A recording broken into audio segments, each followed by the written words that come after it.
Meet Beatrice. She's a journalist on her way to a coffee date with her bestie, Amelia. Amelia will be home for the New Year's, but it's tradition to spend her Christmas with Beatrice. They normally have a list of activities planned, but this year, Amelia is hoping to do something different. She won 2 free tickets on a radio show to a place called Christmasland. As the name suggests, it's a place devoted to Christmas, and Amelia is hoping she and Beatrice can go. Christmasland is a small town in Massachusetts, aimed at giving tourists a full Christmas experience. It has an inn called the North Pole Inn where guests stay, run by Carol, a lovely elderly woman who would cast nicely for Mrs. Claus. She has a son, named Ethan, who comes by each holiday to assist however he can.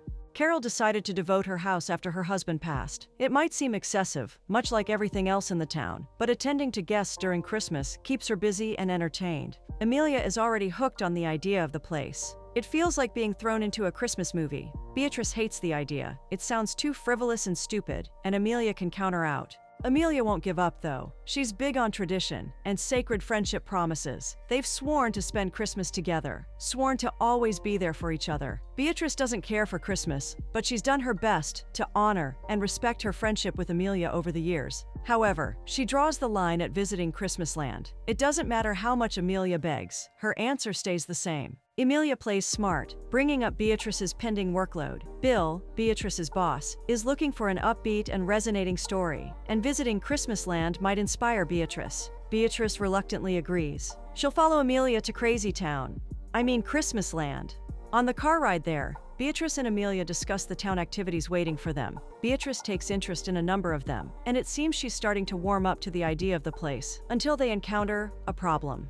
They have a flat tire with no spare, leaving them stranded in the middle of the road. Christmasland is still 5 miles away. While Beatrice is worried that they have no spare or call service, Amelia has seen too many romance Christmas movies that have her unusually optimistic. She calls it the magic of Christmas, predicting a handsome stranger is on his way to help them out. A truck does come, and it's as Amelia predicted. He's easy on the eyes and willing to give them a lift. They're all headed to Christmasland, it seems. Beatrice takes Amelia aside to try to be her voice of reasoning. This handsome stranger could be a dangerous man, but Amelia highly doubts. They take the risk and get into the truck. Beatrice almost trips, but Ethan steadies her. He jokes that it's quite too early for her to be falling for him. He grew up in Christmasland. He resides in Boston. The only plot twist so far is that he's an engineer, not a stereotype lawyer from the movies Amelia is clearly obsessed with. Christmasland is mesmerizing, with Christmas lights outlining every house and tree. It's beyond what Amelia and Beatrice were expecting. Beatrice wakes up in the North Pole Inn. Amelia has been awake much earlier and greets her bestie with a cup of coffee. Amelia is eager to partake in one of the activities, and there are several to choose from. Carol introduces herself and asks them to let her know if they need anything. Before she leaves, she helps them pick an activity. They should try the eggnog tasting. Beatrice and Amelia get dressed up. Beatrice won't partake in the eggnog contest because she's lactose intolerant. She plans to take a tour around the town, possibly fishing out a story. Carol decides Ethan will be Beatrice's tour guide. She wants to be alone, but everyone acts like they can't hear her. Seems Amelia might end up with a love interest. They bump into each other on her way out and briefly hold each other's gaze in the process. While Beatrice is waiting outside, Ethan tells Carol they should probably let Beatrice do her own thing. Carol insists that Ethan has a job to do. Beatrice and Amelia split up. On her stroll with Ethan, Beatrice learns that Carol is Ethan's mother. He tells her he grew up in Christmasland, but it wasn't always Christmasland. The intensity around Christmas started about 15 years prior. Ethan learns Beatrice is a journalist, not a big shot, but hoping to get there soon. She promises she's looking to bash his town or uncover some dark secret. He advises that while she might be skeptical about such a fairy tale place, it's best not to ruin the magic for people who want it. He goes on to offer her an Ethan special tour of the town.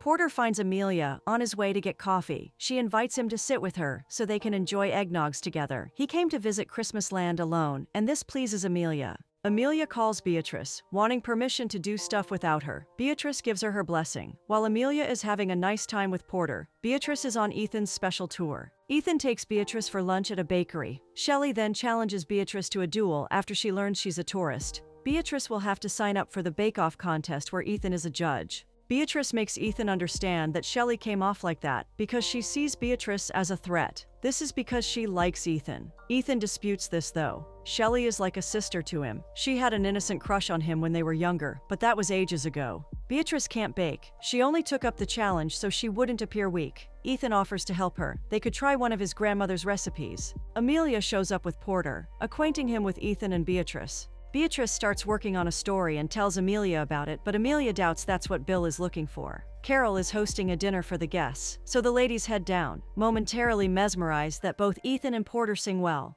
Over dinner, Ethan tells Carol that he's still on Operation Get Beatrice to warm up to Christmas. Carol muses that Beatrice is pretty and unmarried, but Ethan just ended a relationship. It was a mutual agreement and they're still friends, just not destined to be together. Ethan wants to move home and settle down, tired of the city life. After Carol's announcement, Ethan approaches Beatrice and asks her to share a ride with him on the carriage ride the following day. He's not tired of playing your guide and looks forward to spending more time together.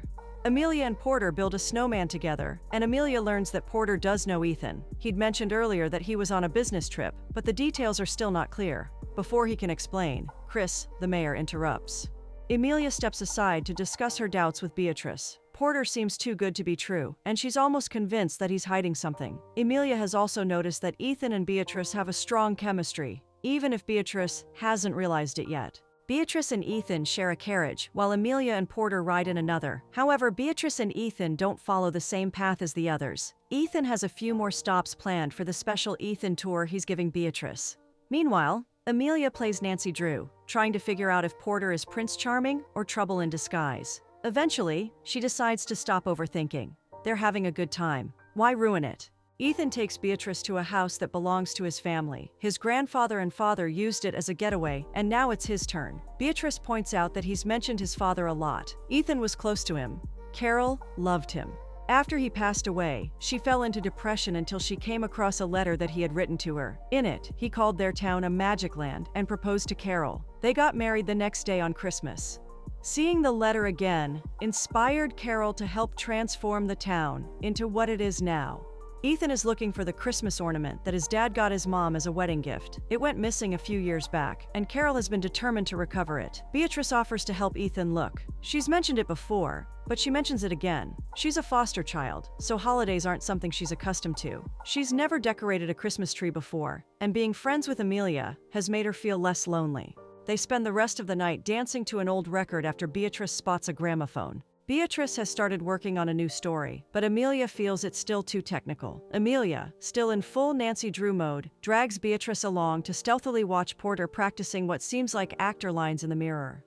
The sneaky moment is interrupted when Ethan bursts in with news that he's found the perfect baking recipe, and of course, he'll need to steal Beatrice away to help. And we all know how these things go. Food fights. It's their subtle way of showing the audience that our favorite characters are kicking things up a notch. Then, of course, they draw closer, lean in for a kiss, and get interrupted.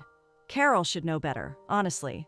Beatrice and Ethan instantly became awkward with Carol there. She eventually steps away, and Carol teases Ethan with the obvious spark. Beatrice tells Amelia about the almost kiss, and Amelia remarks that it fits every holiday romance cliché. What's missing is an unexpected ex. Beatrice admits she's fallen for Ethan and would prefer to trust him, to trust that there's nothing to worry about. It's time for the bake-off. The judges will be having a blind tasting. Chris does the introductions. The contest has 3 competitors, including Shelley and Beatrice. Shelley stands a chance to win the bake-off for the 3rd time in a row.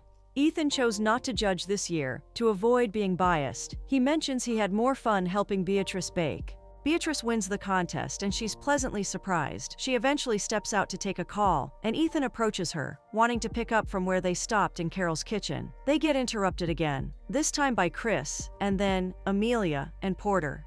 Ethan heads back in, and Porter leaves with Chris, leaving just Amelia and Beatrice to resume conspiracy theories.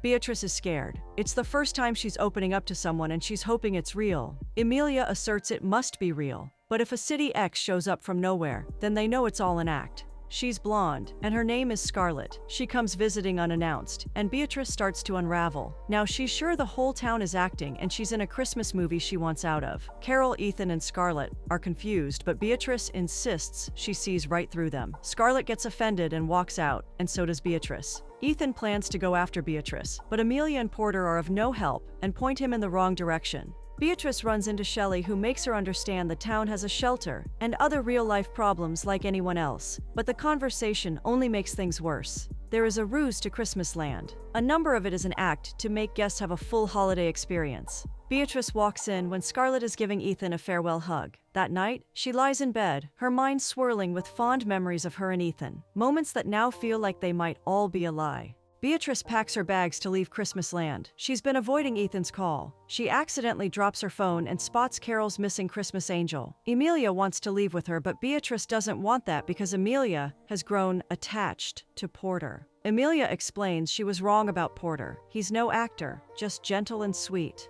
Beatrice gives Carol her Christmas angel, and Carol is touched. She admits she doesn't want Beatrice to leave and explains that having Ethan make guests feel special isn't about tricking anyone. It's about helping people feel welcome and at ease. Carol sent Beatrice to give Ethan the Christmas angel. It's his opportunity to appeal to her. While it started as entertainment, he's grown attached to Beatrice. She tests his truthfulness, wanting someone she can trust, and he passes her test. He's moving back home, and he knows Porter from the city. Porter is an investor in expanding Christmasland. Ethan wants to give back to his home, and he wants someone by his side to do it with. Beatrice decides to take that leap of faith and be his partner. They seal it with a kiss. Beatrice goes on to write her Christmas special story with the right touches that would draw anyone to Christmasland.